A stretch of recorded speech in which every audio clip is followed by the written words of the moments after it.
Welcome to another edition of the Get Made podcast. I am telling you, look, y'all know I come on there. We talk about I got somebody fabulous. Man, I've been kind of waiting to get this brother on here for a minute, and he's been a good brother. I love him. I know he loves me. He does a lot of good work in the community. He's very community oriented, community minded. He loves his people. He loves his dean. And I love him, and may Allah love him for I all that mean, he does. But I got my main man, Imam Mustafa Brent, formerly out of New Jersey. I think he's in Baltimore now. The Imam in Baltimore now at let me tell you this masjid that he's at now, and we're gonna have a real nice conversation about some things that I know he has a lot of understanding about. As you know, we try to bring people on who has the expertise in what it is they're talking about. We're not just bringing people on here who fly by night, just telling you what they think. We got people on here who telling you what they know. And so, and this is what makes us better because, you ask the people who know. And that's our format here. We ask the people who know. And so with that, Imam Mustafa, what's up? I know I'm saying Imam, but I know I always Mustafa, my brother. What's going on, Aki? alhamdulillah, Assalamu salam. alaikum. Alaikum salam, rahmatullahi wa barakatuh. Barakallahu feek, jazakallahu We're going khairan for having me to on your podcast. I'm honored to be here, inshallah ta'ala, to try to share a portion of the perspective that Allah has allowed me to acquire over the years. Nah, mashallah, man. It's a pleasure having you on there. So give everybody a little background about yourself, and if you don't mind, so we're gonna tip into it after you go from there. So, Inshallah. بعد أعوذ بالله من الشيطان الرجيم بسم الله الرحمن الرحيم والصلاة والسلام على الأتمان الأكملان على خير الخلق أجمعين وعلى آله وصحبه أجمعين أما بعد. So, alhamdulillah, Mustafa ibn Abdurrahim al-Mu'tasim, formerly of New Jersey. I grew up in Newark. I spent the better half of the last 25 years working in between Newark and East Orange as outreach coordinator, as non-for-profit business owner, as an investor. But from a professional standpoint, I spent the better half of the past 20 plus years as a firefighter, ending my career as a captain. As well, during that time frame, I was a two-term elected official, and as I served as a fifth ward councilman in East Orange, New Jersey, as well as a former vice president of the Board of Education in that city as well. And so, alhamdulillah, we're trying to transition after our retirement into a space where we can continue our servant leadership and employ some of the wisdom and sciences and pragmatism that Allah has allowed us to acquire over the past couple of years through our professional aptitudes. Nah, mashallah, man. And we're gonna tap into a lot more of that as we begin to talk, and people can get the full experience of that. So everybody know we start when new guests come on to the Get Made podcast. Obviously, this won't be the last time you hear it, inshallah. But since this is the first time you hear, we ask 3 questions to everyone that come on. And so, our first question to you, if you're ready to get this thing started, our first question to you is: what book, preferably by a Black author, have you read that's been inspirational for you? So the book that I've read in the past that has been very inspirational to me and has kind of molded my perception of the capabilities of our community, especially from a socioeconomic standpoint, is Powernomics by Claude Anderson. The book is rich with the blueprint and how we can begin to plot a course as a community to develop the economic base that will afford us an opportunity to create the structure and acquire the resources and the design that we need to move our communities from the position that we often articulate as being subpar to a position of ownership and notoriety. Mm. Wow, man, the beautiful thing about me asking that question, Aki, is that I get to really expand my library, right? And so, because somebody come on here, I hear a book, man, I instantly go online and buy it. I have to buy a lot of things on audio are electronic right now because of the blindness, right? But so my phone is filled. My library on my phone is extensive now, man. Not just the books that I just pick up and read myself, but the books I get recommended coming through here, and I'm hoping my audience does the same. Somebody in the audience does the same, right? Some of my listeners do the same thing. So next, and I know the answer to this, but I want you to be able to share this with everybody else. Tell us a black male that you know specifically, who has been inspirational for you. Alhamdulillah. Can I cry? Ah, man, you can do what you want to, bro. On this one, man, So we that's one. vulnerable here. We That don't is play games. that is a very easy and straightforward question. Allah subhanahu wa ta'ala jalla thana'u blessed me on my life to have the most impactful individual that I can possibly have been afforded an opportunity to be around. That's my father. Mm. Rahimahullah, may Allah put light in his grave. I A mean, I very, mean, a very astute intellectual, a very service-driven person, a very spiritually connected and grounded individual. Taught me a lot of life lessons by way of action mm-hmm, that superseded his speech. mm-hmm, And I use those lessons that I learned from him to be a better servant in everything that I've done. You know, it's not something that I witnessed in his life that he made a diurnal practice, mm-hmm, except that I found texture and reference for it in the Quran and the Sunnah. mm, And it's an amazing thing because my father, when we used to have conversations, he told me, he said, listen, son, you know, I would not know my father if he walked down me on the street. mm-hmm, And so I asked him, and he told me, he said, you know, I'm learning how to be a father. mm. And by all accounts, he knocked it out the No, box. okay. I sit and scratch my head and wonder how he was able to amass such a character and to accomplish such a feat of raising, you know, children within in the city that have a strong love and foundation for Mm-hmm, Allah and His Messenger, while also existing from a secular standpoint, while also being a well-read, well-cultured individual, but not relegating his spirituality or the intellect that he had acquired over the years. Because by degree he was a chemist, okay. graduated from Shaw University. Mm-hmm, Him and my mother, Hafidullah, in the 60s. She has a degree in education mm-hmm. and I think a minor in Spanish.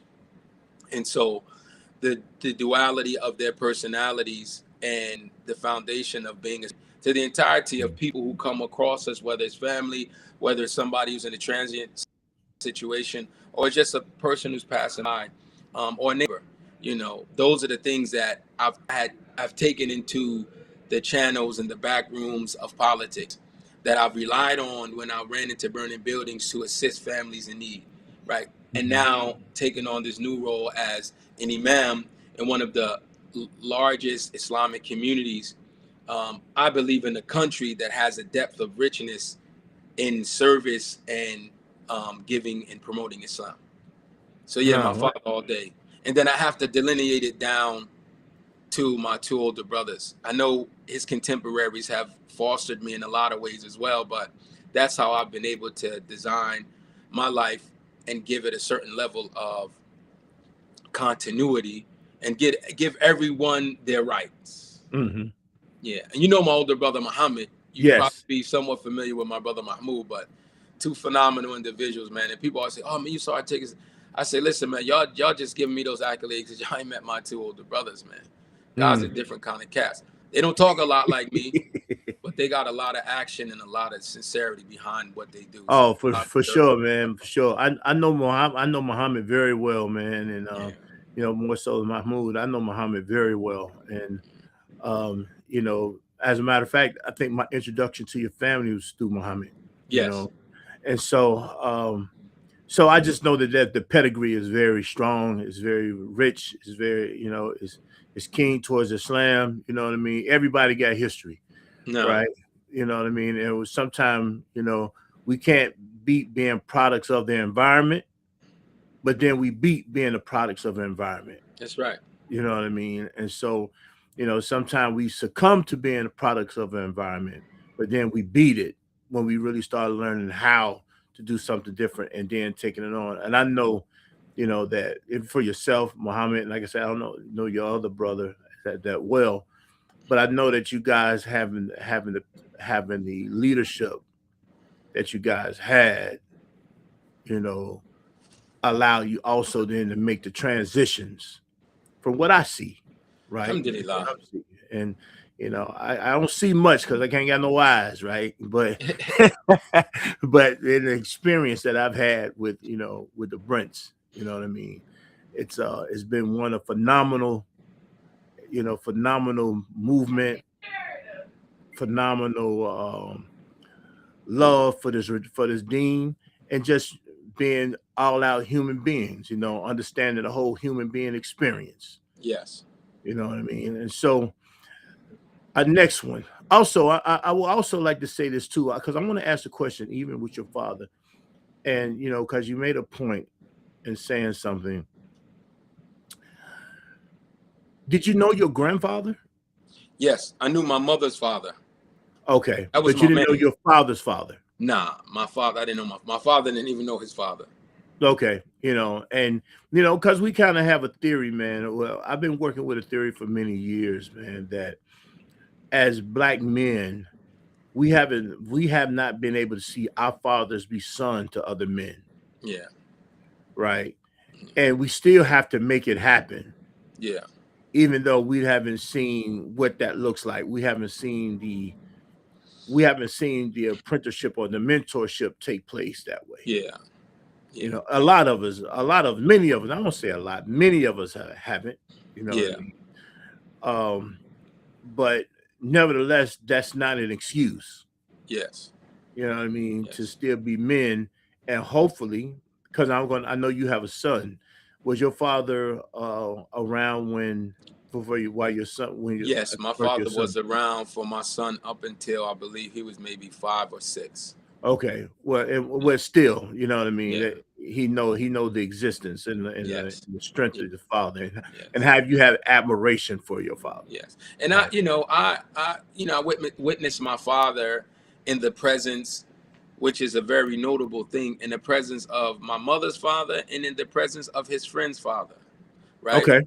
The ideal of how you interact with that level of maturity in the community as Hmm. someone who is reputable yourself is very important, right? Hmm. Because it teaches the younger generation a level of humility and service, right? And Hmm. that you never get too big to be humbled, and you never see yourself as being too small that you don't have anything to offer. Right. You find a Right. fine balance between the two. Man, now that's powerful because, like I said, and to answer a question that I just even posed, and maybe I even posed it mentally, is that we have to overcome that aspect of not seeing our fathers be sons of other men. Well, what we do is we see our fathers then be, you know, learn or be mentees, if you will, by other men, Mm, right? And so that then we get to see that level of humility yes. that comes through when somebody has, that one, like you said, an apprenticeship in a sense. We get to see that level of humility, and we get to learn that level of humility, you know, even if we don't really recognize until we get grown, right? And Yeah. then we got, man, you go to looking back, man, okay, that's why he did that. You know what I mean? And okay, I get it now. Many lessons I learned, and I think I've over the years of being able to have not really having my father in the game, right, and probably having a stepfather who's probably a little more cruel based upon how he was brought up. Mm, Not giving an excuse, but understanding that this was his makeup, right? That I was able to then learn how to learn from older, even for my Sheikh now, Sheikh Zaid, mm, and being up under him and learning from him, and not being so much as I'm just some type of nobody, but I am somebody, and I know that he treats me as somebody, but he also teaches me how to be somebody. no. If that makes sense, It makes a lot of sense. Yes. And I and I think I want to just add this quick note because I think it's Mhm. important because you mentioned something earlier about the reverence that we should have for our fathers. you know, that reverence that I have for my father, it was initiated by my mother. And I think that's something that our generation and the future generations lack. My mother, I remember my mother saying she would protect my father's property when he wasn't there against her own, against his own children. And she would elevate him to a certain level of reverence, like, all right, wait till your father gets home. And it was like, wait till Abu gets home. Oh man, Abu's coming home. Oh man, we got to tighten up, right? And, yeah. And so then it's like Abu's home or Abu's coming home. And so then it's like when my father comes home, he doesn't have to beat us now. He doesn't have to beat us. All he has to do is look at me and say, son, you know, you really disappointed me. And I will bust out in tears. As a child and as a grown man. Alhamdulillah, I didn't hear it as a grown man, but thinking Right. it makes me emotional because of the level of respect and adoration I have for my father is important. And I think that's something that's lost as it pertains to the greater conversation that we have in building community and recognizing the importance of structure and foundations. So yeah, I apologize for cutting you off. I just wanted to No, man. I get that. I think that was a rich share. You know what I mean? And these are the things that as we talk about, you know, and real talk, the audience that's really hit the hits here is really 35 and up, right? Those people who are actually in transition, right, from really being young, yes, and to becoming men. yes, You see what I'm saying? This is why we call it the Get Made podcast. You know, yes. MADE is acronym for manhood, accountability, development, and enrichment. You know what I mean? And so this is that group, right? Who are now, if they're not in leadership, taking leadership or being thrust into roles of leadership. And how does that happen? How do we make this transition of family man, husband, wife, husband, father, you know, business leader, community leader, you know, religious leaders, all these type of things here that, you know, somebody in their 20s are not really running into. Yes. You know what I mean? And so we're having that conversation really with these guys here. So that last one, we're going to tip over into this conversation. Okay. What is your observation of, and I like calling this program the premier Black Muslim male podcast. Right? And so, you know, that make us worthy of your speech. Stop it. But, and you know, the reason why we have to and aspire towards something. You know what I mean? And I'm not really shy about, you know, I'm not a nationalist, but I don't actually shy away from the word nationalist. You know what I mean? I'm Muslim first always. You know, I understand my plight in America as a Black man. You know what I mean? So that means I'm a Muslim Black man. You see what I'm saying? So I understand the complexities that I have going on just being me in America, right? And so I'm talking to me. You know what I mean? Yeah. Sometimes, you know, I do have some individuals or some brothers that comes on here who not Muslim, and we welcome them. You know what I mean? And because we have shared experiences. You know what I mean? As Muslim men, as Christian men, as whatever we have some shared experiences, Yes. right?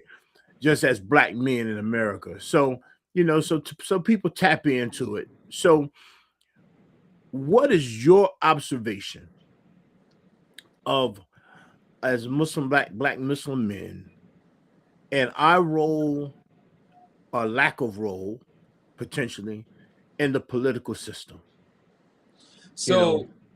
Go ahead. I'm sorry. No, go ahead. I'm gonna let you go in, and we're gonna tap into the conversation with So that. I want to first dispel some misnomers, right? The first so there's really two gawking narratives that exist around the Islamic or the African American male's Islamic presence in the secular society.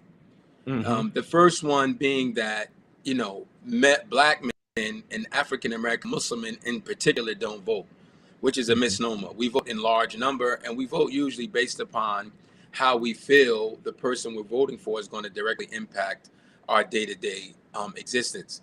And that is present because my father's name for the longest time was Donald Brent, right? Okay. Until he saved up the money, or he thought it deemed it pertinent to change his name to Abdurrahim al-Mu'tasim, right? Mm-hmm. My name on Mm-hmm. my birth certificate is Mustafa ibn Abdurrahim al-Mu'tasim Brent, Mm-hmm. right? Or Mustafa M. Mm-hmm. Brent, right? And that's because at the time of my birth, my father hasn't changed his name.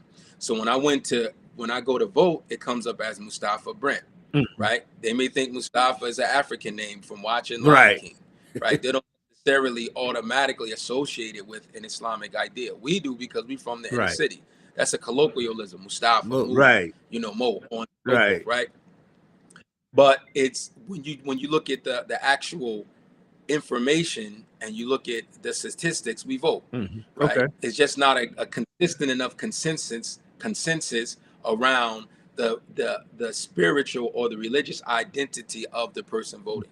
And a lot of times we don't want to put that down on the application Mm-hmm. anyway, right? Because on top of being African American, then you Muslim, then you a male, and it's like you got the Right. trifecta, right? And then the other one is that we are not interested in the political landscape, Mm-hmm. right? In my city where I grew up, we had the first Muslim elected official to the Board of Education in the Mm-hmm. country, Mm-hmm. right?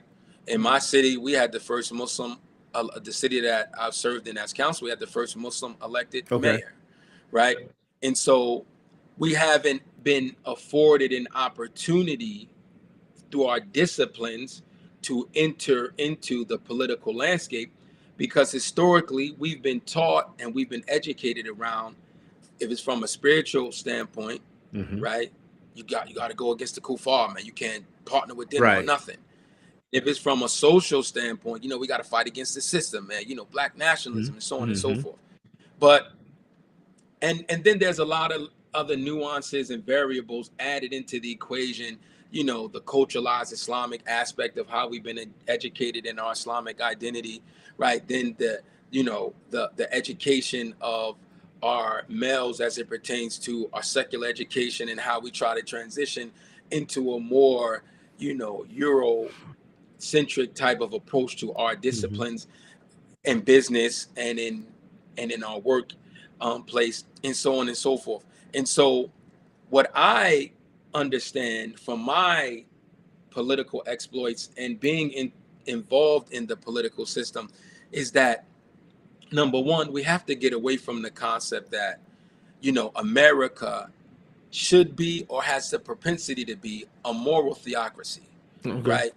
The political framework with in which we exist has no conscious concept Okay. of that. It's a very pragmatic system, or at least it Mm-hmm. should be. On paper it Mm-hmm. is, right?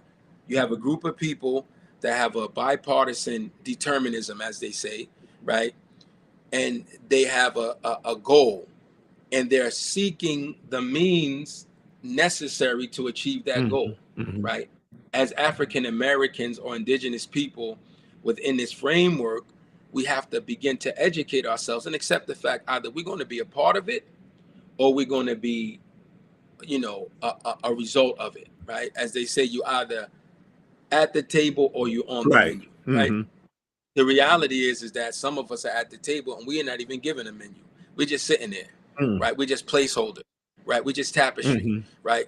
And so in order for us to move outside of that, we need to begin to identify what is a definite, necessary, non-negotiable agenda that we have, that we can get on board with collectively, and for whoever else wants to associate with this Mm-hmm. perspective and move that needle forward. I hope I answered your Nah, question. man, I've been you gave me like 5 questions in answering that question. To be honest with you, you know what I mean, and that's how I kind of roll with it because we're having a conversation, right? And I Okay. like when you say, a lot of either you're at the table or you're on the menu, and a lot of us come to the table, we don't even get a menu, That's right. and I think that's kind of how we play it, you know. I live in a city, man, that for many years was ran by the Muslim the Muslim landscape was ran by a couple different people. You know what I mean? We have Atlanta Masjid. At the time when I first come through, Imam Pleman was the go-to, and this is under leadership of Wardi Muhammad, Imam Ward. Let me read people some respect on it. You know, I mean, man, a lot of I politeness, mean, great. let me put some respect on the name. Imam Wardi Muhammad. And also, if you're not an immigrant here, and I'm not really in that community like that, right? But then you had another community here, which is ran by our Imam um, Rahimullah, Imam Jamil Alameen, right? No, With his just Rahimullah, with his passing as recently, right? And but the understanding a lot, even with some of the people in this community, I'm not saying the overall community like that, maybe some of the older heads potentially, right? And some of the brothers who I've even spoken with, and I'm not dropping no names on that, but voting was something that was, oh mm, God, don't do it. What I'm voting for, that's their system, that's this, that's that, this, that, right? And so you had this. So you got this wide, where even with Imam Pleman and his spot. I mean, he's very active in the political landscape here, right? I mean, he's at City Hall. They call him down to do this, do that, whatever. You know what I mean? People coming to the masjid. I don't know if I like this part, but they coming in the masjid, trying to gain the vote, trying to get the yeah, vote. You know what I mean? I don't know if yeah, I'm down with that, but I understand it, right? Um, but so you have this wide variety of what that look like, if that makes sense, right? yes, And so a lot of us don't know what to do in that, and so it becomes easy to hear the thing of, well, they ain't doing nothing for me. What have they done for me? Oh, this yeah, type of talk, right? How do we combat that type of talk? Because I mean, let's just be honest. You've had some success, dealing with in that realm. Um, we see the brother up in New York who just became the first Muslim mayor of New York.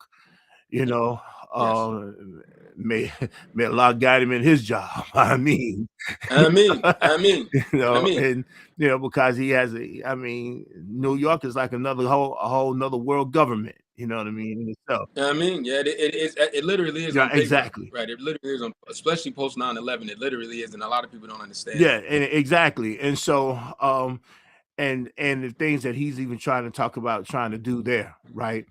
How do we then, and maybe some of us older brothers, and tapping back into some of the younger brothers, and like even for myself, I'm not allowed to vote now. They actually threatened me not to vote because I'm a convicted felon, Mm, right? And I was voting, you know what I mean? I was voting up until the second term of yeah. Obama.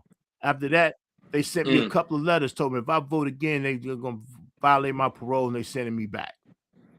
subhanallah. Right. I mean, that's how. But I'm in Georgia. You know what I mean? So, Yeah, they trying to do whatever they can to kind of kill the rolls. yeah, Right. yeah. How do we then tap into us? And you made a good point. And let me get clear about my question, because you made a point, say that we also vote. There's a misnomer Yeah, that we don't vote. We yes, may not telling yes, nobody that we vote, right? But we're voting.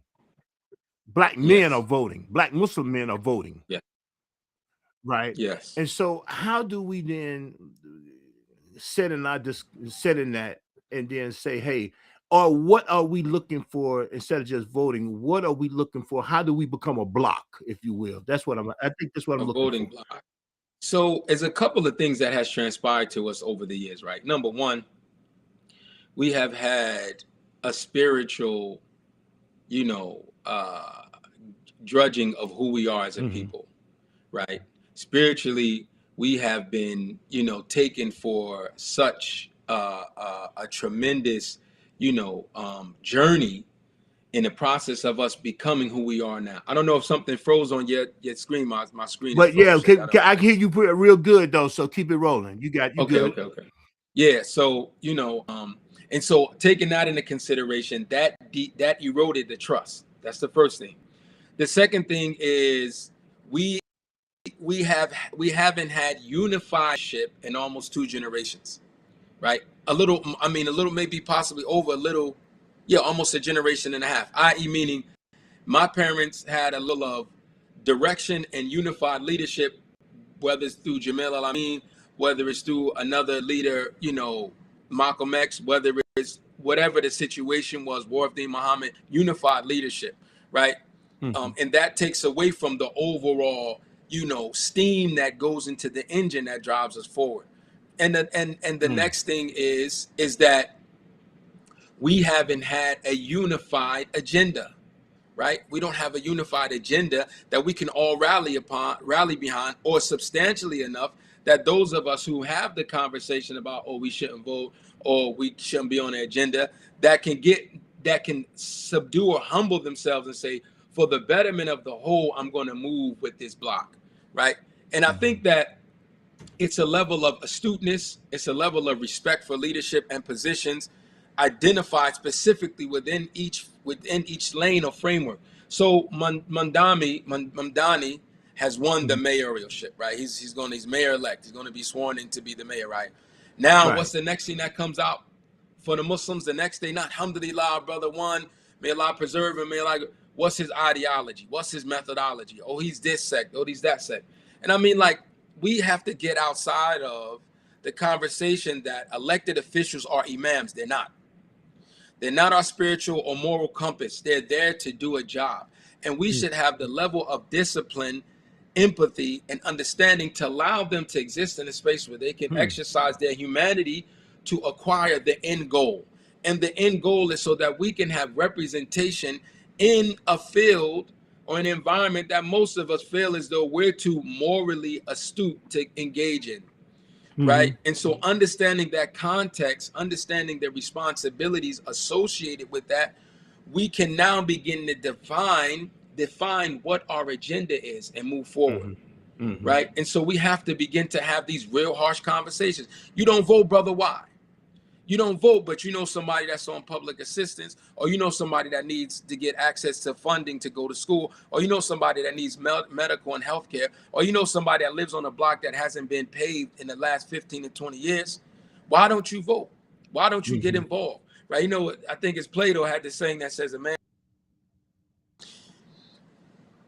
So, you know, I believe it's Plato that said, a man who finds himself too morally astute to get involved in politics is destined to be governed by lesser men, right? And so we can't take the moral high ground all the time. We have to recognize, by way of our education of Islamic history, by way of our necessity to get off the bench and get in the game, that politics is a game of strategy. And oftentimes that strategy it alludes to a sense of, you know, surreptition, right? We don't understand that there's a science in dealing in this realm. And once we begin to understand the importance of us being involved, which is going to take time, then we'll be able to plot a course that's going to make us successful, and we'll find more relativity in the things that we need as a resource than finding ways in which we separate. And we have to recognize as well that the dissension that we have amongst our ranks, a lot of, you know, socialists and political scientists will argue that is by design. And we have to recognize that, Right. you know, recognizing that, wow, you know, African Americans by themselves have had a certain level of power and precision in this country. Then you add the male, you know, aspect to it. Then you add the Islam that, you know, is the thread that holds that fabric together and gives you direction, right, and perspective. That's a very dangerous thing. And so when we went from, you know, Black nationalism, and we started to get into our communities and begin to organize, here we come with a new spiritual theology that's predicated on us being the most pristine and righteous Muslims ever, right? That it set us back 2-3 generations further back than when we first started. And so now we see the people who taught us these ideologies, this culturalized interpretation of what Islam is, now they're excelling and competing on a global scale building their businesses and their institutions in or around our communities that gave them the footprint to get started, we're still sitting idly on the sideline discussing matters that have nothing to do with a 50 to $100 billion blueprint of community development and community scaping that is needed in our community. Hmm. Do you believe the apathy, or and maybe if that's the thing, is that we're just wanting something to happen right now, and it doesn't, life doesn't work that way, but we have that ideology that if since it's not happening right now for me right now, then why should I be a part of the system? I think it's more on lines of a good enough excuse for us not to do anything, Hmm. right? Because the hard work is subduing your desires and focusing on a singular concept, right, that you may never see the result of, right? And Hmm. so that's really the conversation we have to have, right? Stop looking for the immediate fix, Hmm. right? We're not called to do the work so that we can see the result. We're called to do the work so that the work can be done. Allah's in charge of the result. Hmm. And so when you beg Allah, oh Allah, please just let me be a conduit to do the work, the outcome is on you. You're going to see the success. You're going to see the success, maybe not in your lifetime, but when you get to the life of the next life, inshallah ta'ala, and you stand before Allah, you're going to see the result of it.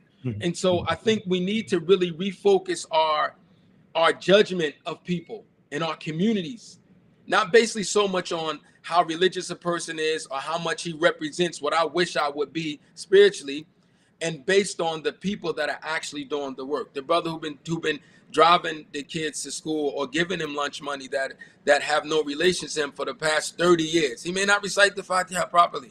He may not, stand up for tahajjud. He may not, be the first one at the masjid for fajr, Hmm. right? He may not have memorized hadith. He may not speak Arabic. He may not read Arabic. So what? So what?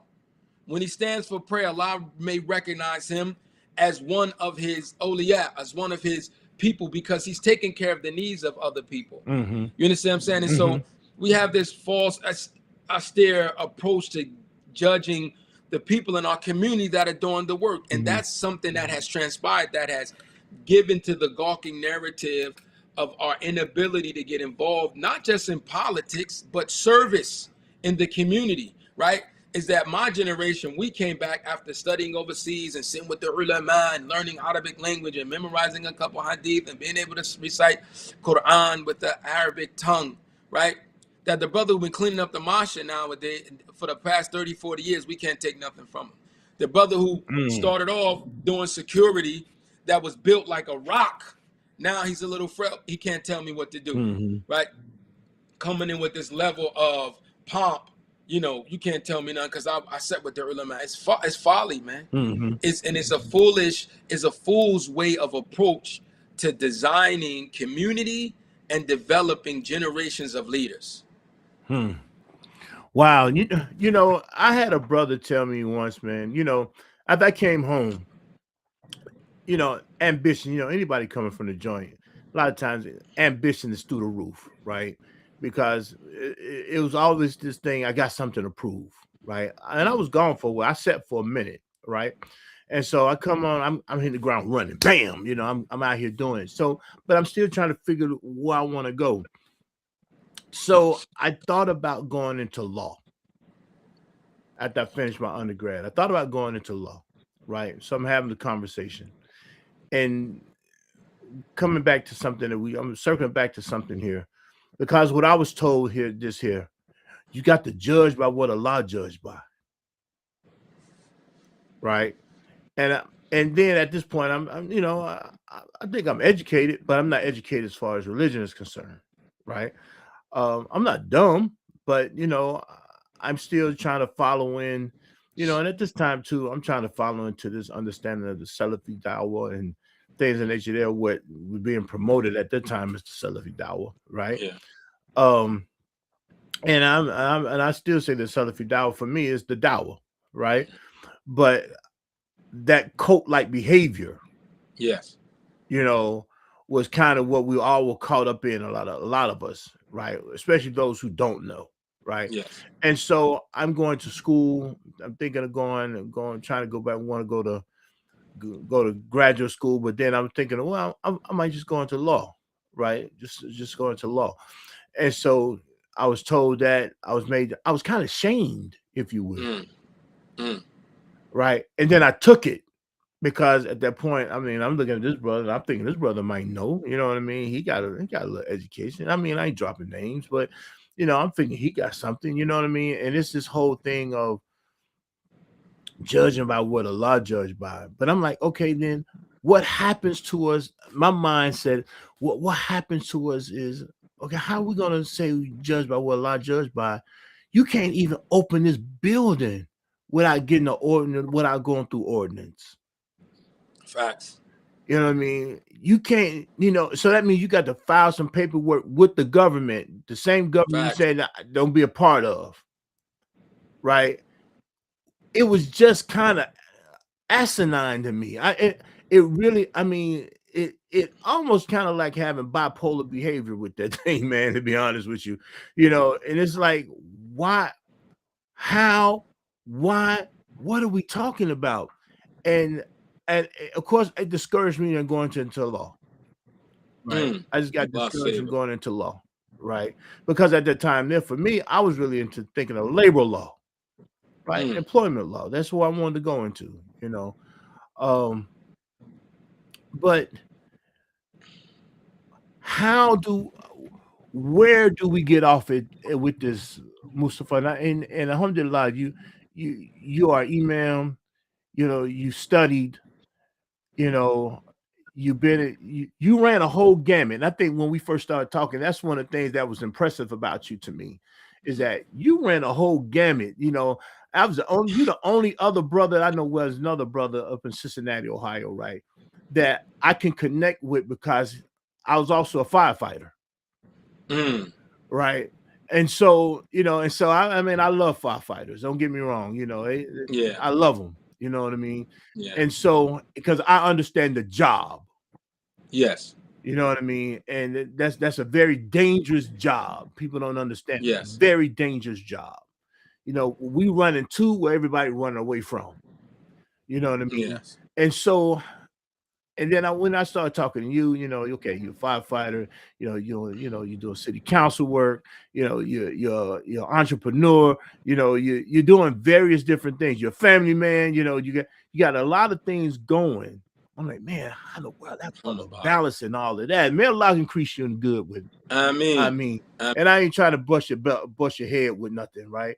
But alhamdulillah, we're thankful to Allah. He allowed us to serve in those capacities. now, and so how do we then adjust ourselves? Because a lot of us get ran off from that, man, by the words that's being said by people who are using scripture to Yeah. tap into us with that. Yes.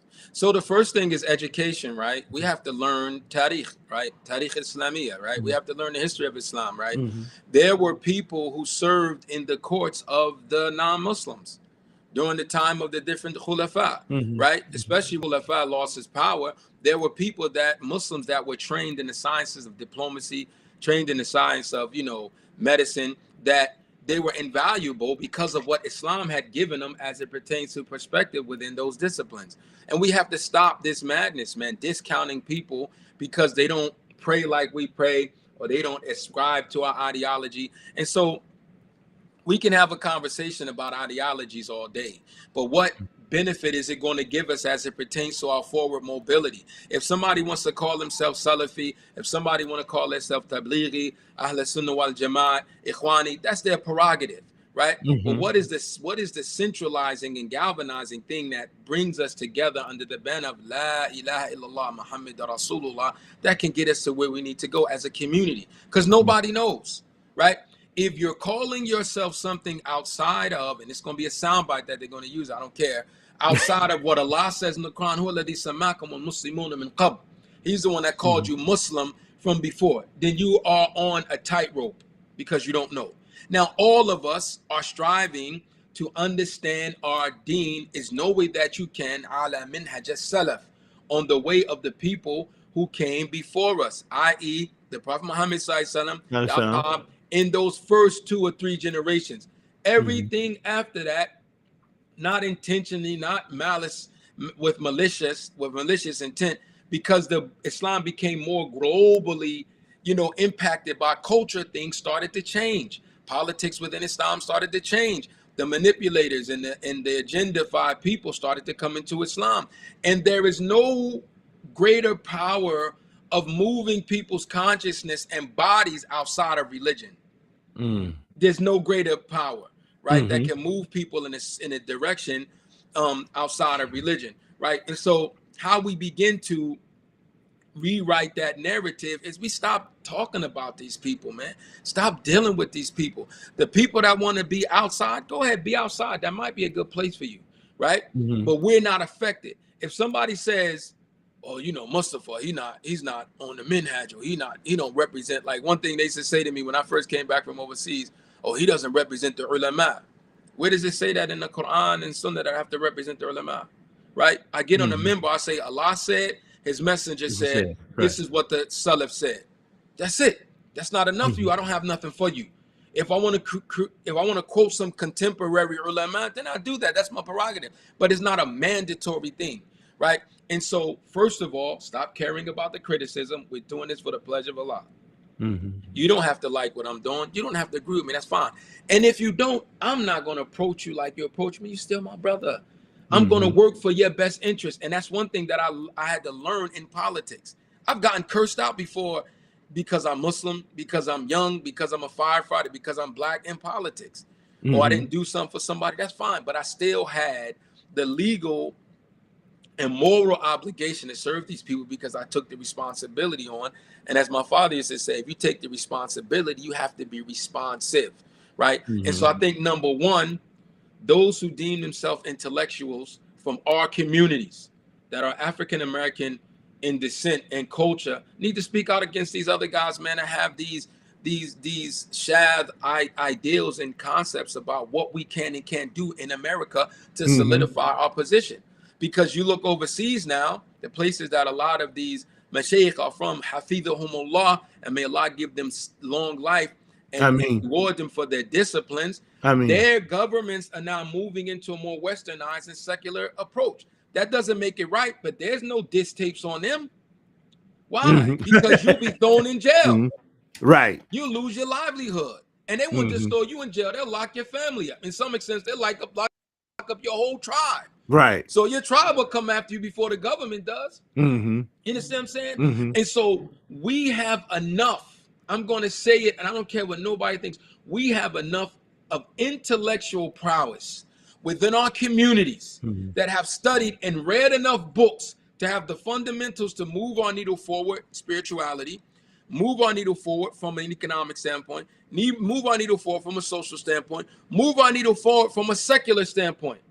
But we overlook the people that have secular disciplines because they don't represent aesthetically what Islam is. When I joined the fire department, I had to shave my beard. Right. There were brothers that wouldn't give us salams. And a lot of two of the other brothers that didn't have the level of prominence in my family community, and my family in the community received it harder than I did. But one of the main proponents of that got taught a valuable lesson. In one of the brothers that he wasn't giving salams to saved his grandbaby in a fire. And I told him, I said, brother, you need to call that brother up and apologize, man, and thank him for his work.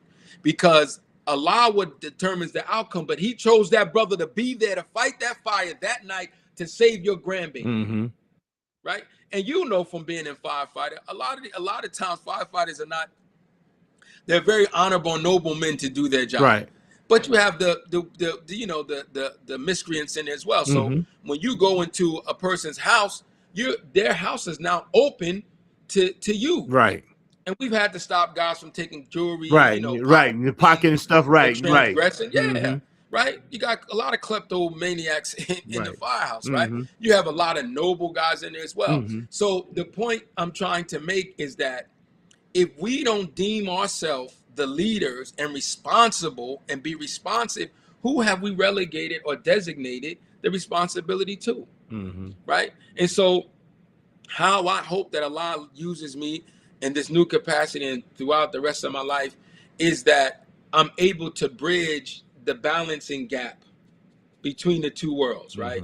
The people that deem themselves too spiritually, the people that want to be involved in secular, and bring them together to say that, listen, we have to meet right here because we need finances to improve the masjid, and we need the brothers that deem themselves spiritually astute and religious to hold the inner workings of the masjid together. But also we need the social sciences, right? We need all of the medical sciences, right? We need all of the engineering. We need the architects. We need the politicians. We need the international globalists, right? We need all of this information to be housed within our communities. So now our footprint of impact is relative to family in its impact, right?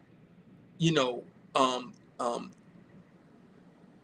forward moving as it pertains to a communal aspect, right? And it has a broader scoping implication on a global scale, right? Because as they say, all politics are local, everything is local. When you start with the nucleus and you start with what centers us, right? What centers us is not the masjid. That's where we find, our social interaction and brings us together as a collective. What centers us is the establishment of strong families, right? What centers us is the establishment of implementation of that religiosity that we proclamate, right? Is how it's understood and interpreted by our babies, by our wives, right, in our household. So, so I'm, and I'm glad you kind of tap into something, because alhamdulillah, in this new transition that you find yourself in now, right? And now you find yourself as the spiritual leader, the spiritual head, as you say, the service leadership, for Masjid al-Haq. That's what Masjid al-Haq, yeah. yes. And so Formerly Temple Number 6. Right. So it had transitions through that through That's right, brother. It has transitions, right? And so when you are now looking at this community, you are now actually the head, quote unquote, of a community as far as the guidance that it receives. How do you then talk to your people based upon your experiences to be engaged, to get engaged? And not just go ahead. I guess I'm listening. Go ahead. Finish what you was going to say. Well, just to be engaged based upon not just saying, okay, this is the masjid, but this is why we come to congregate for salat. This is what we come to gather for prayer. But we still, as individuals, we have to affect the community at large. We have to touch the community at large, the people at large. We have to give benefit to the people at large, right? Yes. Not just this building. Yeah. So we have to continue. First of all, everything is found. The foundation of everything is our connection to Hakun la ilaha illallah Muhammad Rasulullah, right? Our foundation is connected to the Shahada, right? And our understanding of everything we do is centralized around Tawheed, right? One Lord, one prophet, one final prophet, one ummah, right? And so understanding that is our foundation, now we begin to design how our community looks, because what's going to happen and support the community in Baltimore may not work in New York, may not work in Detroit, may not work. The blueprint or the outline may work. It may be able to be placarded somewhere else. But it might be able to replicate some of this. It might be able to and we're working on creating I'm working on creating a blueprint so that now I can send it back home to Jersey. I can send it to Philly. I can send it to Detroit from a structural standpoint, right? And allow them to, maturate in that process however they see fit, right? But there is a lack or a sense of our ability to trust one another. That's the first thing, right? And so how do you get a community that has been absent of leadership and absent of a defined directive to trust one another again? You have to provide services, right? If somebody's feeding me and nourishing my body, I'm more apt to accept from them what they have to offer me of spirituality in by rote of leadership, whether it's from the minbar or it's from the the maintenance, right? Whether it's inside the masjid or it's inside the library, inside the school, inside the police department, the fire department, right? And show people how we exist in an environment that we have been taught we shouldn't exist in, right? The Prophet Muhammad sallallahu, he said, "Kun fi dunya ka'annaka gharib or abir sabil," right? Be in the dunya as though you're a stranger or just a passerby. Automatically, we jump right on. Okay, I shouldn't have no connection to the dunya physically, financially. And that's put a lot of brothers in situations where their homes are now broke. I ain't connecting to the dunya, man. I married the sister, I had kids, man, but they don't got my focus. And that's for a lot. No, brother, that's not what it means. It means that no matter what you have, a lot or little, your heart is not connected to it. Your heart is a traveler. But if there wasn't a reason for us to be here to acquire things that are going to impact us financially, right? That are going to impact our edifices, right? And our social dynamics, then why are there inheritance laws in the Quran? Why did the Prophet Muhammad sallallahu teach us how to apply his sunnah in a way that is very, very, instrumental in moving a person's life forward to their individual purpose and allowing it to benefit the collective? But we haven't been taught that. We focus on how my thobe look, how long my beard is she covering properly? Man, listen, brother, Islam has always been a sinner's welcome, come as you are religion. Always. Sinners welcome, come as you are religion. Now, when you get to us, it's now our responsibility to show you that empathy, to show you that beauty in presentation, to show you that beauty in tolerance, right? And so to answer your question directly, inshallah ta'ala, there has to be a structure and design, an intentional design on how we begin to implement a spiritual renaissance, right? And a social revolution, right? And because specifically as Masjid al-Haq and the Masjid has had a beautiful, rich impact on the community socially, on the community spiritually, we have to get back to that. And, unfortunately, a lot of my contemporaries, they like to send disparaging, connotations on what the first wave of many of our introductions to Islam was, right? But we fail to realize that the Nation of Islam was the most dynamic social reform, institution given to a people who were disenfranchised, who were taught to be less than nothing. You got to understand, when a nation came around, what they implemented. My parents didn't come through the nation. Right. My parents came through Quran and Sunnah. Right.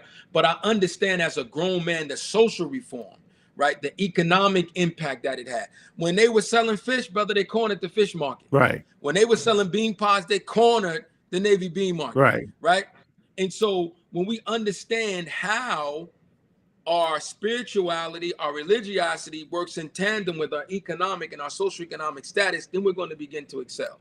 Right. And the reason why we look at our other brothers and sisters that have traveled here, from other countries as having this, how did they do this in so little time? Okay. By necessity, number one, what we had in the first wave or the first generation, there wasn't a lot of masjid. So I had to get to know Brother Abdullah. My kids had to be around Sister Fatima's kids. We had to have community because we had to rely on each other, right? But then also they already come from a political framework that they know how to do certain things that we either haven't learned yet or we've walked away from, right?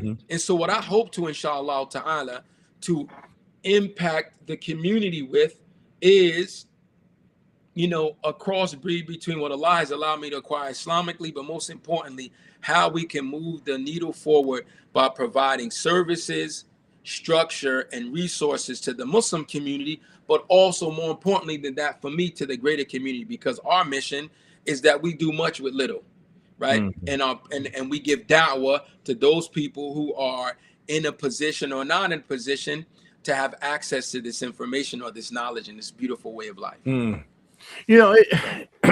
It's amazing, man, because I had another imam that was here, and I had the opportunity last year, I think it was last year, of going to Minnesota, up to Minneapolis, right, with Imam Makram Alameen, right, and he has a program to where it sustains the masjid, helps the people, right? And and it allows the masjid to be a part of the fabric in Minnesota Hmm. in Yes. Minneapolis, right? And because he, of course, feeding the people has always been a way, that's from belief, right? Feeding the people, right? Yes. And so, Yes. he called it El Maun. That's the name of his organization, El Maun, right? And so, and I said, man, because he's full time with that. I'm like, I said, me, I'm always inquisitive. Part of the problem that I have, I ask too many daggone questions, right? And I'm in your business, right? I don't try to Yeah. be nosy. It's not about being nosy, but how do you make it work? Because if you making it work here, we can take that and make that work somewhere else. We can replicate that somewhere else. So I'm always asking questions, right? And so in order to get to the question I need to ask, I'm asking a question that then puts you on the spot to tell me give me the answer to a situation. So I said, man, how you getting paid? Mm. Right? Did he answer it? Yeah, he answered it. He answered it. He came right Alhamdulillah. out and That means answered it. his paperwork is in order. You know what I mean? Because I mean, man, how you Lord, get? Akbar. Because I asked, I said, man, is this all you do? You know what I mean? You a full time email? He said, no, I got this. I said, man, how you getting paid? You know what I mean? Then he broke it down. I'm like, wow, ain't nothing frivolous, ain't nothing what we call malicious, no malfeasance, nothing. Nefarious. It's nothing, man. I mean, Yeah. everything is clear across above board. I'm like, wow. You know what I mean? Ain't no Yes. cut, no corners, ain't nothing is, bro. And he's like, of course, he getting paid, and I think he paying like 4 or 5 others, his people, and how they and it supports the masjid, Yes. right? Because they Yes. run it, they are renting space from the masjid to do what they want, which then pays the masjid that keeps the masjid doors open, Yes. Yes. right? And and he's like, because everybody always talking about grant money, right? Yeah. Grant money, but nobody want to get into politics with it. Always everybody look for grant money. Yeah. I don't understand that part, how that works, but God, you can't be a part of the system and not be a part of the system. Yeah. you know. And so, and I'm here to get made podcasts. We always about making connections. It's not about being a plug, but it's about plugging, That's right. right? And so, definitely, man, knowing certain things that you may have going on there, maybe that might be a good. Yeah, yeah. I mean, definitely. If you give me the information, I'll reach out to the brother. One of the things is my primary, you know, successes personally, and as far as my governance in the city has been around, real estate, right? Mm-hmm. And that's one of the things that Allah has blessed me to be successful at and understand with a depth of astuteness in how money works, how to create a deal, and how to generate funds off of that. And one of the things that the African American community doesn't take, enough into account and benefit from is our housing stock, right? And our Mm-hmm. ratables within the city. Everybody has to live somewhere. Everybody's paying rent to somebody or mortgage to somebody, right? Mm-hmm. And so in a place like Baltimore City proper, it is a unique and magnanimous opportunity for us to establish ourselves from a resource standpoint, whether it's housing stock, whether it's food, whether it's access to mental and physical health, whether it's access to our local and state government, right? We have a unique opportunity to establish and expand our footprint because we're service oriented. We just moved away from it, right? And so whether we're feeding people, whether we're giving da'wah, whether we're helping move something or build something and the likes, we have a definite stake. And so I've never been a proponent or enjoyed raising money, whether I was a politician or I was an MC. I never liked doing it, right? I don't like asking people Asking people for money nah, specifically, nah, I'm right? a I'm a I'm a money asking machine. I Yeah, love asking money. I've always felt comfortable, but Allah Nah. has allowed it to come to me in Mm-hmm. abundance. It flows to Mm-hmm. me and through me in Alhamdulillah. abundance. Alhamdulillah, Allah is kind. But Nah. as I'm getting older, I've learned, especially through my political, exploits, is that people need to journey with you through this process. Some Right. people journey with you based upon their physical presence and helping you move some of the inner workings or the infrastructure of what you're trying to do. And some people like to sit on the sidelines and sit back and pay for it, right? Mm-hmm. But everybody has a part to play. My thing is that the donations that come into the masjid should go towards the ancillary things that are associated with taking care of the people. As far as like the upkeep and the expansion, it has to go into some kind of economic base and a way in which we can grow our financial stability and move our agenda forward. It's no reason, and may Allah give us tawfiq, I mean, that within the next 24 to 36 months, we don't have something established or lesser, inshallah ta'ala, that puts us on lines of being a self-running, self-sustainable engine. Because when we did it, childcare, everybody brought their children to us. mm-hmm. Whether it was dealing with infants and newborns or dealing with education, everybody brought their children to us. Because it wasn't just education and the knowledge, it was the moral astuteness that was established in the institution, right? When we were cooking, when we were frying, right? Everybody came to buy from us because not just auntie could burn on the stove, they knew that they were going to get a food that was organic, Right. right? Right. We raised, farm raised, or grazed our own products, and we gave them out and sold them to the greater population. And so, I'm praying to Allah subhanahu wa ta'ala that He first gives us sincerity. He gives us continuity in our efforts. He gives us longevity. He gives us the intellect and the ability to recognize what we do know and show shukr for it and implement it, and recognize when we don't know something, and the ability to acquire the disciplines and the personalities that can help us move our agenda forward. And they all I don't mean, sit in the masjid, and they all don't recite Quran like they've learned it from, an out-of-speaking person or somebody who was an Indo-Pak origin. They have their disciplines, and Allah bless them with what they have. And we're mm-hmm. going to work our earnest to use them to facilitate services and resources for the community, inshallah ta'ala. Inshallah, and I don't want people to understand that, one of the things I think even in this episode here is I want people to understand, quit looking at politics as in a vacuum. Yes. You know what I mean? Politics touches everything that we do. Yep.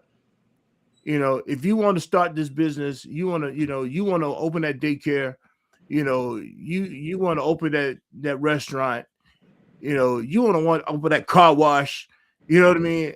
Yeah. Anything that you trying to do, anything you want to do, politics touch it. Yeah. So we can't be afraid to get involved. Yes. When I was the vice president of Board of Education, it's the funniest thing, man. One masjid in my city said they don't vote. But I was directly responsible as the chair of curriculum and facilities with them getting books, computers, desks, and all of the furnishing for their spot. And it's like, and the crazy thing to me was the people that were for their school in charge, they didn't even know I was the vice president of Board of Education. And these people see me and watch me grow up. And it's the most amazing thing. I'm like, so that definitely means you didn't vote for me. You ain't supposed right. Election, right. At that point, I know you didn't vote for me. Yeah, because you didn't even know I'm doing this job. Right. Yeah, it didn't relieve me of my responsibility as an elected or appointed official, but right. Also it caused me to redefine how I look at servant leadership, especially in the Muslim community. And we got to get away from this type of approach, man. If they're now considering opening, or if they haven't already, open elections in Saudi Arabia because they have to be now part of this global agenda, what's wrong with us, man? That we don't see the importance of a localized government, right? Of cornering. Why do you think Trump is going against the Muslims in Indianapolis, right? Right? Why do you think he's a Somali? Because they're galvanizing, they're establishing a political framework, right? That is impenetrable, right? You have some, we make dua to Allah, Allah saves them and give them victory over the kuffar. You have some some people that may have not done things appropriately, whether knowingly or unknowingly, but that's a part of the process. There's no political or governmental entity that either is a part of the government or receives subsidies from the government, that there may be a paperwork that's not missing or something that's not dotted properly or so on and so forth. It's just a process, right? Mm-hmm. Especially for people that are learning the system and, moving in the direction that we need to move in Allah Ta'ala. We have to have a lot more patience, man, and employ that mercy that we want to receive to the people that are striving to work and act in our best interests. Mm-hmm. Okay, so getting ready to close, I do have to ask this question here because being a community organizer, being a head of a community, being a person, we always get to the point of trying to deal with what we call a nonprofit, right, which is probably one of the most political things out there, right? Absolutely. You know, but we don't treat it. We don't have a real understanding of it, right? And so when we then start understanding, we just think tax exempt, or we ain't got to pay taxes on something or whatever, right? But it's a lot broader. Yes. Than how we treat it. Yes. And we can also get in trouble with it. Yes. Right. Yes. They will put you in jail for that, and your books are open. Yes. Right. But so there has to be checks and balances. These things are called checks and balances. Right. Yes. Which is a very political concept in itself. Yes. Right. So, and I'm, I'm not at this point, I'm not really getting into the masses business, but I'm talking to you as a person who understands and know. How do we function? And give us a basic function of a nonprofit, because you ran several, as you said earlier, you ran some nonprofits, you deal with nonprofits. How do we function as a nonprofit, knowing that we're not really getting engaging into the political arena? So the first thing we have to understand is that nonprofit doesn't mean that you can't make a profit. Right. Right. That's the first thing. Nonprofit is designed for religious and otherwise service-oriented businesses that provide a certain service to the community, whether it's from the moral, spiritual framework, or it's from the side of community that deals with the social inner workings, right? Because you have some non-for-profits that deal with food subsidies. You have non-for-profits that deal with medical subsidies and so on and so forth, right? And so we have to use these engines as leveraging points so we can establish a stronger economic base, right? And so quite naturally, I can tell you most communities don't have a community development corporation, right? Especially African Americans. And those that do, they don't leverage it to the point where it can actually create revenue for the masjid, right? And so I told somebody, I think on another podcast a couple of days ago, it's as simple as mapping out your masjid, right? The imposing, gawking presence of the Islamic institution. Go a quarter of a mile or half a mile in circumference to your locale and find how many properties or land plots are owned by the city. Then you put together a development platform of how you're going to use those properties or plots of land to improve the architectural continuity of the community, but also provide a service of housing stock for the community, not just for the Muslims, for the community in general, right? Then you get with the business people or the people that's always at the fundraiser giving 20,000, 40,000, 50,000, 10,000, 5,000, and say, listen, we have this investment strategy that we need you to be a part of. We're not asking you to give a donation, right? You can do that if you like. We're asking you to sign on as an investment partner, and we're going to pay you 3 to 5% profit sharing once we close this deal. Our ideal and concept is to acquire said properties and land, go before the city council or the local government. This is our idea and our concept of development. We have this amount of your citizenry that we're going to service, whether it's 300, whether it's 50 families, 200 families, 300 families, and we want you to pilot this as one of your programs. We're going to do all the back work, blah, blah, blah. Because one thing that a politician likes is to look good. And he likes to look good under services that adds to the services that he's already responsible for within his community, right? And so you develop a project like that, and now you've affected the landscape of the community. You've affected, the geography and the topography and all of those illustrious, words that we like to use when we talk about community scaping, right? Mm-hmm. And now you provide your community and the greater community with a service, and now people are looking at you as the authority. Yo, Mm-hmm. I know if I go to the Muslims and I need some place to stay, I might not be living in a lap, but they have a facility over here that they freshly built that I can get a breakfast, lunch, and dinner, and a bag of groceries that are taken. I have a good friend of mine in Baltimore, a brother by the name of Mujahid, right? He Mm-hmm. sits on the board of commissions for the Board of Education. He just Mm-hmm. broke ground for a facility that he's building. It's a Muslim brother, young, grew up like me, that's going to feed 300 families a day. Mm-hmm. You understand what I'm saying? And so once you begin to talk about those numbers, that's not no $50,000 a year or operation. You're talking about millions of dollars, right?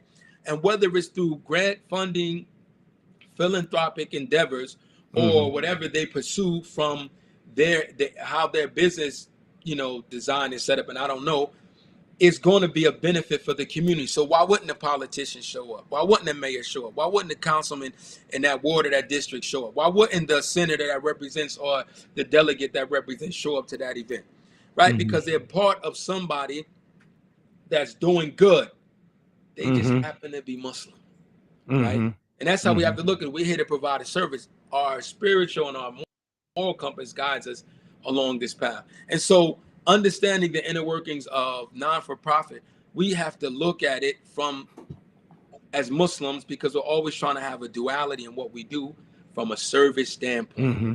I'm going to provide this service for the community. A portion, if Allah sees fit, is going to help me feed myself and keep this organization going. A portion is going to go towards the masjid. A portion is going to go back into the community. And with that design, with that scope, that's how the Prophet Muhammad Sallallahu Ashab did it.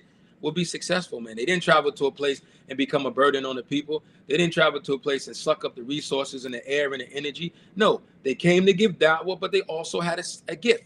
They also had a something to offer to people, Mm-hmm. right? And when we get into understanding that our offer needs to be greater than our ask, Mm-hmm.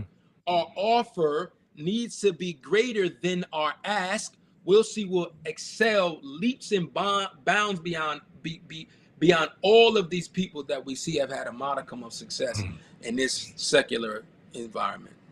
Wow, And Allah. man. And inshallah, man, it's I just want us to know as men, as Muslim, as black men, as black Muslim men, we need to get involved. Yes. Brothers, I'm saying, and okay, I'm gonna keep this a buck. We have a number of sisters who are very much involved, but the leadership aspect of things, which should be coming from a man, we're seemingly missing in action in it. Yeah. That makes sense? Yes. Yes. And so how do we as men get involved? And this is the kind of the thing I want to. One, we can't be scared, and well, I'm gonna let I think you kind of gave some of that, and I want you to come and let us walk away with three points, because we're gonna end. I could say 10, but I'm going 3 today, right? And so because I know you got 20, you know what I mean. So, Inshallah. but I want us to walk away with 3 things as men, how we can get involved, and where we possibly, from your observation and from your expertise, where we need to kind of start filling in the gaps. What is our primary need for as men? Where do we need to fill a gap at? So first of all and foremost, one thing that we have a misnomer about or misconception about is recognizing what Allah has blessed me with and who I am is a form of shukr, Mm-hmm. right? I'm not going to get up and try to lead the tarawih, right? I'm not even going to profess I've been given this title of imam. I don't see myself as the kumbaya or the saint that's going to answer everybody's question and fulfill everybody's need, right? I believe that Allah has blessed me with a certain discipline and understanding of the inner workings of secular society from a governance standpoint, from an investment standpoint, and from a social standpoint, that I have something to offer. But also Allah has given me a level of grounding within Islam that I can, use the moral compass within that to tie all these things together. So first of all, is personal accountability. What are you good at, brother?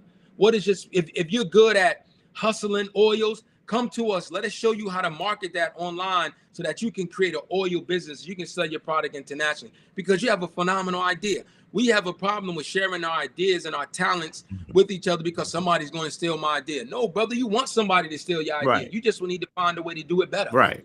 than them, Mm-hmm. or as equally as competent as them, Mm-hmm. because we're connected to a global community now, Mm-hmm. and it's 7 or 8 billion people on the planet, respectively, Mm-hmm. right? And you only need 0.01% of that, and you're a millionaire, right? Exactly. We just need to learn how to leverage it. Mm-hmm. So personal accountability is the first thing. The second thing is that we have to show up for one another. We have to be present. We have to peel back all of that bravado and that pomp that makes us isolationists. Because somebody told you, if you wear this stove, if you comb your beard like this, if you wear this kufi, if you study with this sheikh, you fall into a group that doesn't make it right, man. That doesn't make it right, Mm-hmm. right? Those things are things that you like, that you have an affinity for, that you enjoy, right? But the makeup of who we are is the jama'ah. Wa'tasimu al-i'tisam. Coming together as a collective is wajiban, is mandatory. All of the ulama say that is mandatory. Your ideologies, your methodologies, your difference of opinion is permissible for us to have. But us coming together, there's no alim that says we have a mandate to be separated, or it's permissible for us to be, separated and fragmented like this, right? Mm-hmm. And so we have to show up for each other. The first thing is, what is your aptitude and your acclimate, and how can you serve as a community? Second thing is showing up, right? The last thing is, if you don't have it, let's find a way that you can get it so that you can be a productive component within the society. All of this, I grew up like this, and I did this, and I went this. Like you did, Tom. Brothers in my family did, Tom. Jokers ain't leaning on that. Back in the day, I used to stick jokers up, and I used to blip, blip, blip. That is not the majority of our community. Right. All of my friends are working professionals. Mm-hmm. We grew up in the inner city. We did things back in the day. May Allah hide our sins and forgive us. I mean, But we're professionals, we're educators, we're engineers, we're doctors, we're managers, we're business owners, and we contribute to the community. If somebody needs something in the community, I could go on a group chat and be like, yo, man, I need $10 from everybody. And it's like 30 people in there.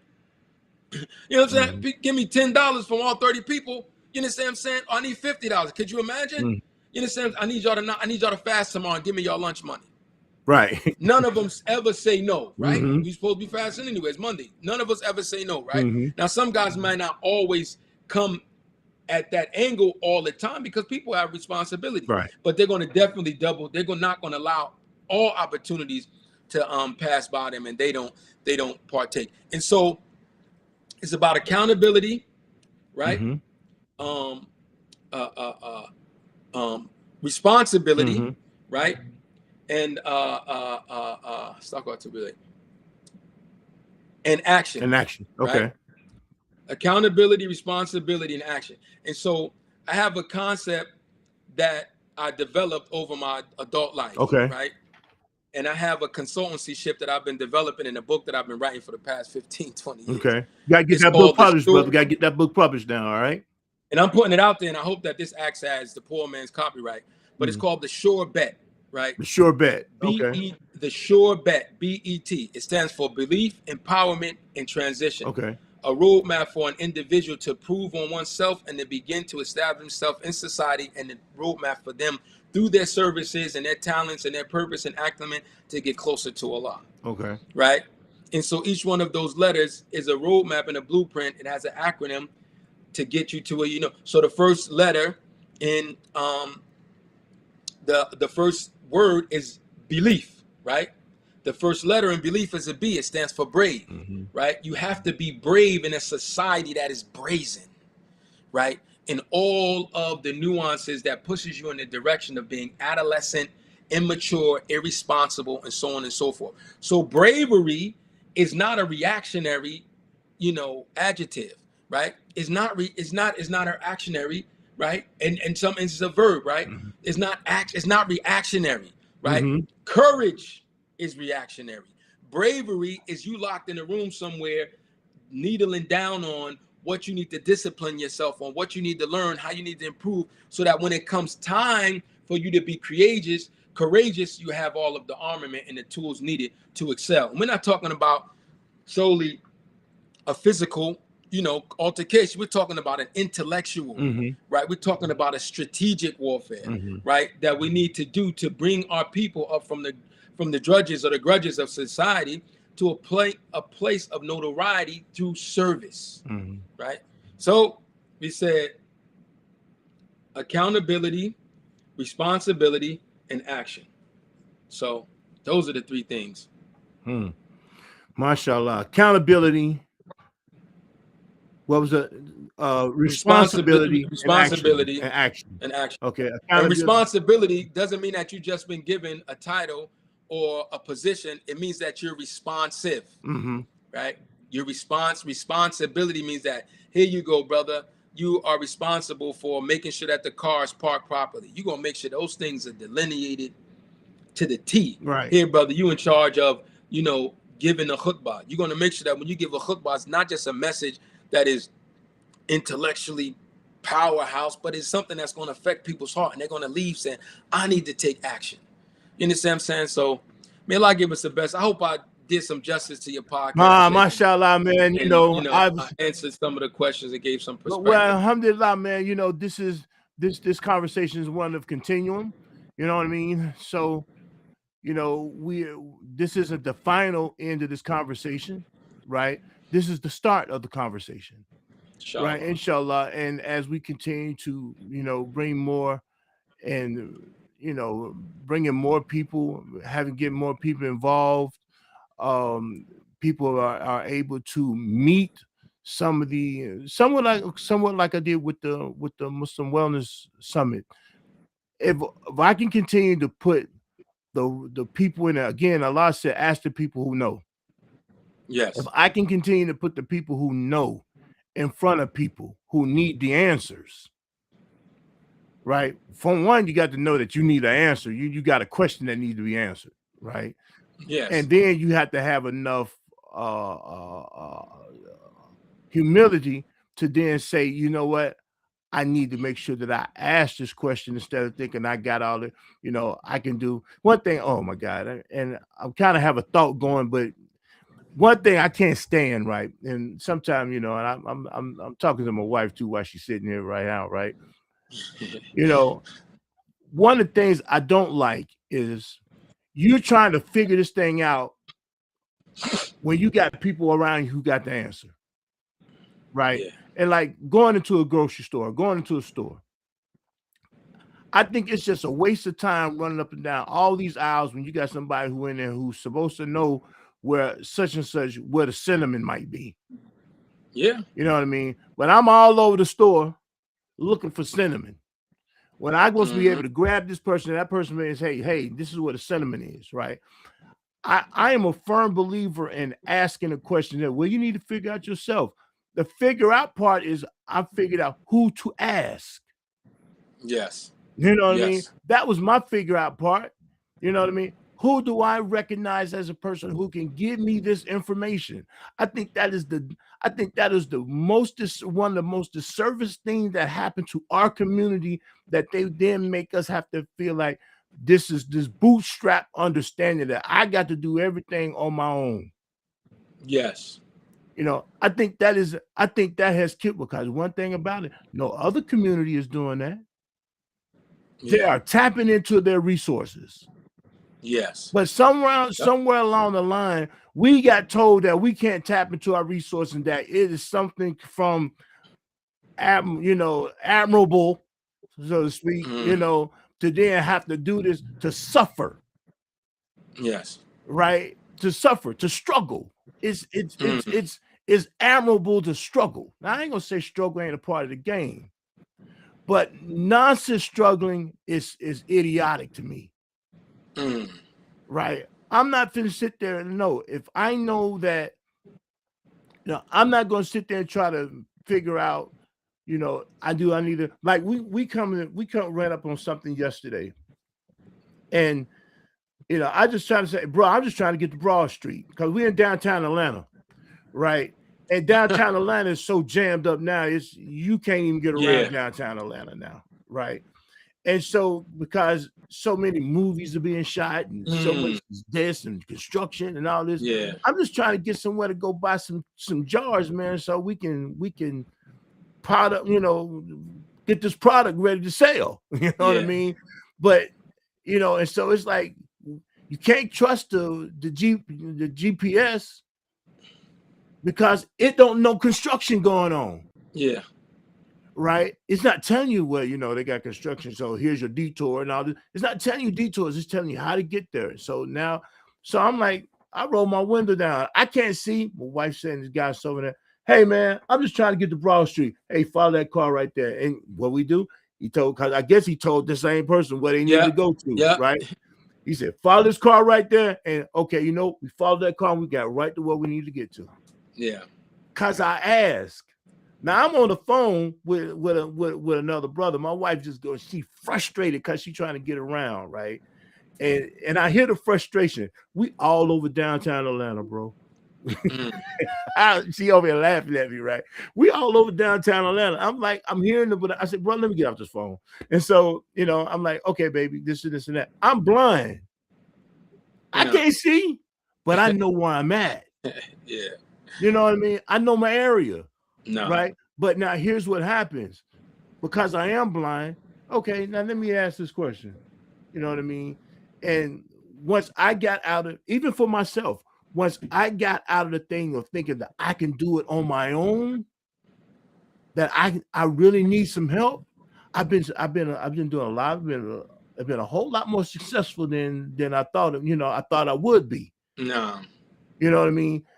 If we now can just do this very same, and I'm on a soapbox right now. I take this last minute to get on the soapbox. I ain't That's gonna all lie to right. you. This is where we at. If we can do this, brothers, if we can do this, if we can tap into each other, if we can and quit acting like we know everything, or there ain't no man gonna tell me what to do. And all this old type of foolishness here. Really? Okay, excuse me. Ninja, really? You know what I mean? Come on, man. Yeah. You follow a whole book with somebody telling you what to do. That's right. Don't sit there and act like you ain't gonna hear. You got a whole thing called hadith. Somebody telling you what to do. That's right. So that's right. So it's don't sit there and tell me you ain't listening to somebody. You tell somebody you ain't even seen. Yeah. You ain't even seen. Half of us ain't even been over to where he's even buried. No, I'm sorry. And y'all still doing what he tell you to do. So don't tell me you don't understand getting told what to do. You want to take where you want to take from. Leave that principle of trying to get it. That's why I'm saying politics. If we get in there, we can affect the change. Some people, and I didn't even get into this question. Should it be better to deal on a national level, on a local level? All of it local. I live here. Yes. You know what I mean? So I don't differentiate in Yes. between, what's happening in DC and what's happening in Atlanta. Yes. Because all of it relevant to me, right? If because one thing about it, they're going to make a rule in DC that's going to trickle down here to Atlanta, that they're going to tell me that I can't do or I can do a particular thing. Yes. That makes sense. I can open up this mass shit here or this store here on this block, called zoning. Yeah. You know what I mean? I got to deal with zoning. That is a political thing. They'll tell you in DC that okay, we no longer funding this type of zoning like this or whatever, and then that's going to affect what's going to happen. Where they say they can't do it like this, so we can't do it like that no more, and all this other type of stuff here, which kills a whole operation, brother. I had a K-12. I had a homeschool that we were doing here for many years. Right, I went out of business overnight. Because the imam told the people to get on K-12. Right? He told them get on K-12 because K-12 was free. Right? Get on K-12. Right? Then we'll come to find out, okay, yeah, it's free, but then there's a whole lot of complications that go with it. Right? Yeah. So then but at that point, I already had to retrain, I had to retool my whole operation. Right? Yeah. But that's how easy it is for you to be in business and out of business based upon what somebody said politically, No. right? So that's why I thought it was important to have this conversation, and this conversation with you, somebody who knows. Again, we asking people who know. Again, Brother Imam Mustafa, I hope that you the invitation of coming back is open to No, you. it is, inshallah. I hope you would, accept the invitation of coming back, Absolutely. Absolutely. and being able to, voice your thoughts, No. about various different things. And again, it's not monolithic, No. right? You're one man with one thought. Yeah. And I hope that next time, inshallah, I can actually give some concrete answers and situations that I was actually able, by the grace and mercy of Allah, to impact through education, through safety, through housing in my Right. city, through my governance. Well, and Because and this was just an introduction, because no, at this point, you're known in certain areas, but this is just an introduction to you, to the, no, and so now we get the overall, but we get to dive into you deeply on specific matters no, inshallah, after today, no, inshallah. inshallah. So, how can people reach you if they want to come contact you, or they want to reach out to you and ask questions towards you, or whatever, I anything of mean, nature that? you can follow me online, Mustafa Brent on Instagram, Councilman Brent on Facebook, or you can follow Mashido Haq on Instagram, or you can email me directly at imam.mustafa at muhb.org. Mashido Haq. Yeah, Mashido Haq. Yeah, muhb.org. I believe that's it, inshallah. Or you can call me directly, man. 973-5. Oh, hold on. Oh, Hold on. Is this a Google number or a business line? I don't want is nobody my calling your personal line. I mean, so for the longest time as an elected official, my number has been public information. Yeah. I'm not, I pray that Allah subhanahu wa ta'ala gives me the protection that we're needed. But, I always like to strive my best when I can to extract my disciplines in service from those that were associated with Umar and Abu Bakr. Right. Umar Mhm. used to traverse the streets alone at night Right. often to see Right. what was the affairs of the Other people. Muslims. I don't have an Mhm. issue with people calling me directly, Okay. because I either have an answer or I can direct them to somebody who does. Right. Mashallah. I just don't tolerate the buffoonery of somebody calling me to articulate their opinion, and we'll deal with them, appropriately. Whether I have my life to live, and I'm going to stand before Allah, like everybody else. You have your life to live. Busy Mhm. yourself or sister with the things that are going to have a certain level of governance and success in your life, and Mhm. don't be concerned of whether or not you believe my methodology and my approach is right or not. Allah has a way of, you know, sifting out what he wants people to receive and he doesn't want people to receive. So Nah. I'm not afraid to give my personal information Okay. All right. Well, on people I that just want want to. to make sure that we were clear, because I don't want nobody, spamming you and all this old type of foolishness. Brother, they spam me already, brother. People call me about vacations on a daily basis. And I told them, I said, listen, man, you can't vacate the dream, baby. You know what I'm saying? When you live in the dream, you don't vacate it. I don't take vacations. I don't take vacations. When I'm with my wife and we're not in the public eye, I'm doing the busy work of honeydew. Mhm. Honeydew this, I do honeydew that that. I exactly. hope that it's enough for her to be happy and tranquil and content. And if it's not, we're going to improve on that. That's just what it is. Nah, inshallah. But this idea, and I don't criticize anybody for doing it if that's what they need to keep their sense and sensibility. But this idea of vacationism, right, is a new concept. It's a European concept, Mhm. right? I don't know any hadiths or sayings of the ashab or the predecessors that they absent themselves from the work to let down their hair. So we make dua to Allah that He gives us the best Nah, I understanding. mean, and even with that, Sheikh, because I know this whole vacation idea. I don't know if everything, even though I had subscribed to it personally, even myself, right? But I said the vacation that I would like to have, not every year, is those 10 days and 5 in Medina and 5 in Mecca, right, for I mean, Umrah. may Allah You know what I bless, may mean? Allah answer it for you and for me. I mean. So, I think if I got to spend some money, I'd rather spend that money like that. You know what I I mean, mean? I mean. So with that, if you want to give the number, inshallah, please do. My number is 973-518-4697. Once again, it's 973-518-4697, inshallah ta'ala. Allah. So with that, this has been a wonderful episode. It's been some questions has been answered. It's been some, overall some high level situations been talking. We haven't really deep dive into it as he's even expressed. We haven't deep dive into a situation because at this point, deep dive is coming. You know what I mean? Inshallah. We're not going to drain it. We're going to act like we've been here before and we're coming back again.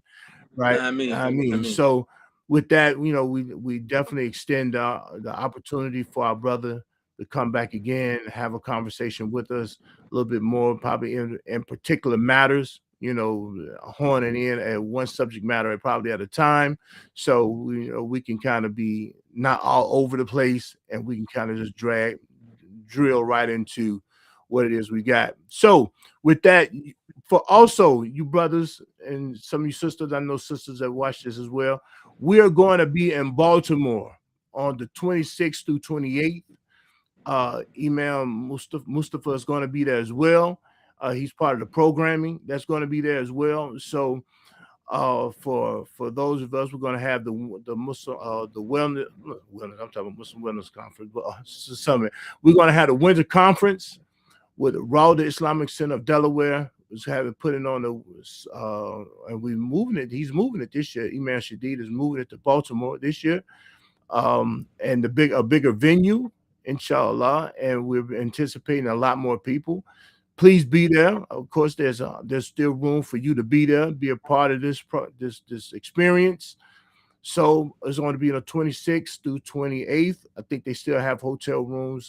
Rooms, if you're going to be there, still have rooms that are available. Contacted at you can get all that information at Rawda Islamic Center. I think it's .org.com is one of them dots, right? And so I think you see it on the ticker on here. So by all means, also I'm going to be there as well, of course. Also January 17th in Newark, I think it's Newark or East Orange, is one of them cities right there together. We're actually going to have a marriage boot camp again, like we did in Delaware, and it was a beautiful one in Delaware. But now we're taking the situation to New Jersey. So by all means, if you're in the area and that tri-state area up that way, please come and attend. If you're not, because we had people come from all over the place for the last one. There's coming from Ohio. There's coming from here in Atlanta. There's coming from various different places. By all means, please, please, please show up. I think the flyer is now on my page, on my Facebook page. I think I'm putting it on my Instagram page as well. Myself, Imam Shadi Muhammad, Sister Michelle Renee Davis, Dr. Nisa Muhammad, Dr. Yusuf Malik Frederick, of course, Akil Ingram, Imam Akil Ingram. We're going to be there by all means, and you're going to be there because you don't want to miss this, right? Nah. We're going to make this thing happen. So, by all means, please, everyone, show up and show out. Of course, I still got my book out here, Taming the Storm, Understanding and Overcoming High Conflict Personalities for a Peaceful Life. You can order it, of course, on Amazon or via my page, my website at hassanclay.net. And so you can make that order there. It's a fabulous book. It's sometimes we talk about things and we mislabel things. Nah. Right. And if we're mislabeling, that means we're not getting the right information on how to solve it, how to deal with the answer. And so a lot of times we keep calling things narcissism or antisocial behavior or bipolar or whatever, when it really might just be what we call high conflict personalities. People just addicted to drama, or they've been taught that, right? And so what we want to do is if we can then have an understanding on how to deal with it and then understanding what really is emotional intelligence. No. And how do we then solve our situations with emotional intelligence. That's not to say that some people don't have mental health issues, Yeah. right? Or even some mental illness, right? And we want to direct you to the right resources in order for that to take place.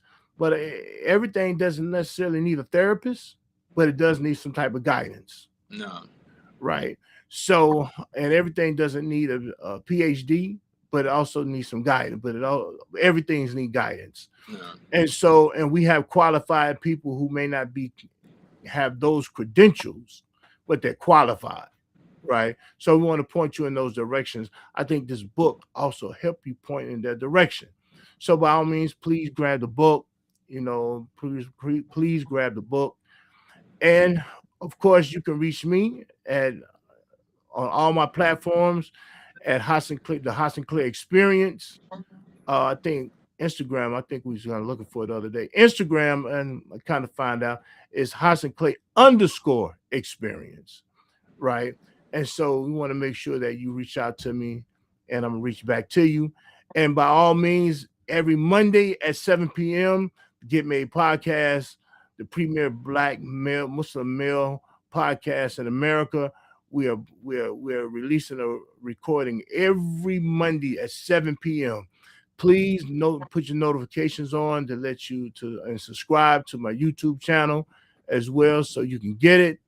By all means, tell a friend, because we got to get this information out. And if we don't do it for us, ain't nobody else doing it for us, right? No. And we got to get to the point to where we just, through with just keep looking for gossip.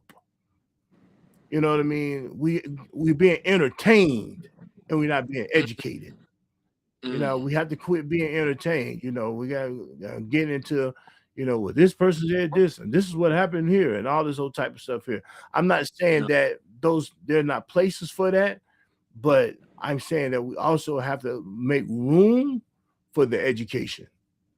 No. Right. Sorry. So with that, we're going to sign out for the day, and we're going to see you guys next week at 7 p.m. on Monday. All right. Assalamu alaikum.